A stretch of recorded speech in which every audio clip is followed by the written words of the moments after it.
আজকে বাংলাদেশের যে খেলা এবং 2-1 গোলে বাংলাদেশ যে হেরে গেল, সেটি আসলে সাধারণ যারা দর্শক রয়েছেন তারা বেশ হতাশ।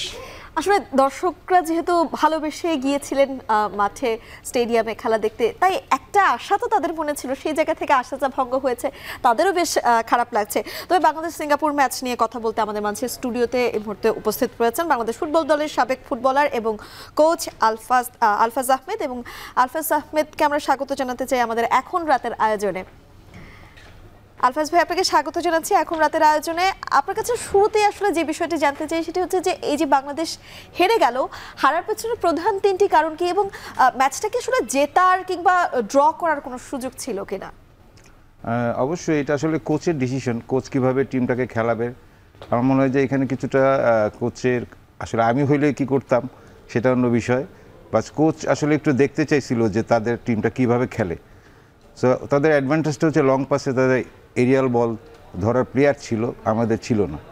আর 4টা মিডফিল্ড আর একটা ফরওয়ার্ড রাকিবকে দিয়ে আমরা যেটা খেলাচ্ছি, এই জায়গাটা আমাদের সমস্যা নাম্বার 9-এ আমাদের নাই। সর্বোপরি আমাদের টিমটা একটু ফার্স্টে 20 মিনিট ওদেরকে দেখার অবজার্ভ করতেছিল যে কি করে ওরা। সো এই জায়গাটাই আমরা পিছিয়ে গেছি। সেকেন্ড হাফে যখন দেখলেন চেঞ্জ হইলো আমাদের অনেকগুলো প্লেয়ার, তখন কিন্তু আমরা টোটালি অল আউট ফুটবল খেলেছে।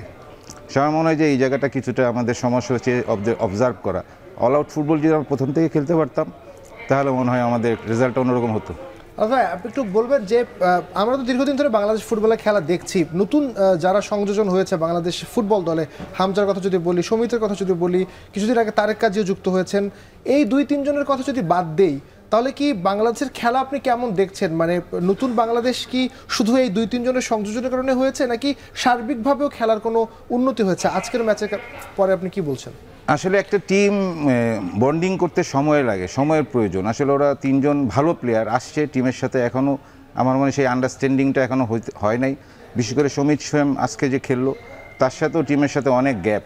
তো আসলে একটা টিমের কম্বিনেশনের খুবই জরুরি উইনিং করতে হলে। তো আমার মনে হয় যে আর একটু সময় দিতে হবে তাদেরকে, প্লেয়ারদেরকে যারা আসছে, এবং টিমের কম্বাইনটা আসলে খুবই কম। তো এইখানে আসলে টিমের আন্ডারস্ট্যান্ডিংটা বোঝার অনেক ব্যাপার আছে। সো আমার মনে হয় আমাদের টিমটা আগে যেতে কিছুটা স্ট্রং হয়েছে, বাট ওভারঅল আমাদের ম্যাচ খেলতে খেলতে ডেভেলপ হবে। আজকের ম্যাচটা যদি বাংলাদেশ জিততে পারতো তাহলে কিন্তু আসলে পয়েন্ট টেবিলের শীর্ষে যাওয়ার সুযোগ ছিল বাংলাদেশের। সেই জায়গা থেকে ম্যাচ হেরে উল্টো আর বাংলাদেশের চাপটা বোধহয় একটু বেড়ে গেল। এবং আপনার কাছে আসলে কি মনে হয়, ম্যাচের গুরুত্বটা কি রাকিব ইমনরা ঠিকঠাকভাবে অনুধাবন করতে পারেনি? আসলে দেশের মাটিতে খেলা একটা আন্ডার প্রেশার থাকে।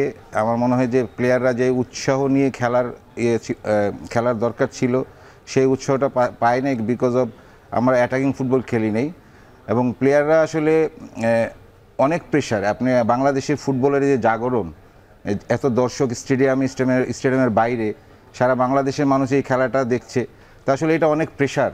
তো এই প্রেশারটা আসলে আমার মনে হয় যে নিতে পারে না ফার্স্ট হাফে। সেকেন্ড হাফে যখন অল আউট তারা হাঁটতে ছিল তখন সবাই চেষ্টা করেছে, এবং আপনি যদি দেখেন সেকেন্ড হাফে প্রায় 10 থেকে 12টা কর্নার কিক পেয়েছিলাম আমরা। সো এখানে আসলে আমরা একটু পিছিয়ে গেছি। আলাদা আপনার এই প্রসঙ্গে আসবো। আমরা যখন নিউজের জন্য প্রস্তুতি নিচ্ছিলাম তখন কিন্তু দেখছিলাম যে বেশ কয়েকটি কর্নার কিক বাংলাদেশ খুব ভালোভাবে নিতে পারেনি, সুবিধা আদায় করতে পারেনি। আপনার কি মনে হয় যে নতুন যারা যুক্ত হয়েছে তাদের সাথে এই কম্বিনেশনটা ঠিক করবার ক্ষেত্রে কি কি পদক্ষেপ নেওয়া উচিত পরবর্তীতে? আরও বেশি ম্যাচ খেলতে হবে। আমরা শুধু ভুটানের সাথে ম্যাচ খেলছি, আমরা যদি আরও 2-3টা সামনের ম্যাচের আগে যদি আরও 2টা ম্যাচ খেলতে পারি তাহলে আমাদের টিমের আরও কম্বিনেশন ভালো হবে। আমার সাথে যুক্ত হওয়ার জন্য আপনাকে অসংখ্য ধন্যবাদ। ধন্যবাদ আপনাকে।